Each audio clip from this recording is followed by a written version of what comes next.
Friends, আমি মৌমিতা চলে এসেছি আবারও একটা মিনি ব্লগ নিয়ে। আশা করি আজকের মিনি ব্লগটা দেখতে তোমাদের সবার ভালো লাগবে। এখন বাজে হচ্ছে 4:20।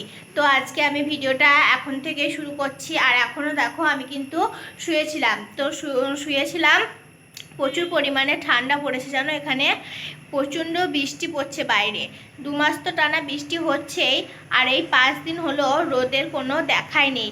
তো এখন জানো তো একটু রোদ উঠেছে, জানি না কালকে কি হবে, তবে এখন উঠেছে, বেশ ভালোই লাগছে। আর ওই যে আমাদের বারান্দায় আমি কিন্তু এখন আর যেতেই পারি না। আর ওই বারান্দাটাই আমার সবথেকে প্রিয় জায়গা এই ঘরের মধ্যে। কি করব বলো, বৃষ্টির জন্য আর যেতে পারি না। তো এই যে এখন দেখো আমি কিন্তু শুয়ে শুয়ে ফোন দেখছিলাম, আর তারপর ভাবলাম চলো উঠি, এখন কিছু খাওয়া যাক। এই যে দেখো কয়েকটা চানাচুর আর একটা বিস্কুট নিয়েছি। তো চলো আবার তোমাদের সাথে পরে দেখা হচ্ছে। দেখো তখন বলছিলাম যে রোদ উঠেছে, আর এখন দেখো কিরকম মেঘলা ওয়েদার।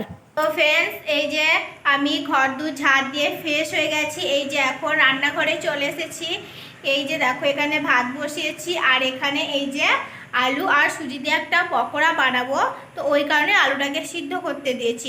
তো এই যে দেখো আমার পকোড়াগুলো কিন্তু রেডি হয়ে গেছে, এমনকি আমার খাওয়াও হয়ে গেছে।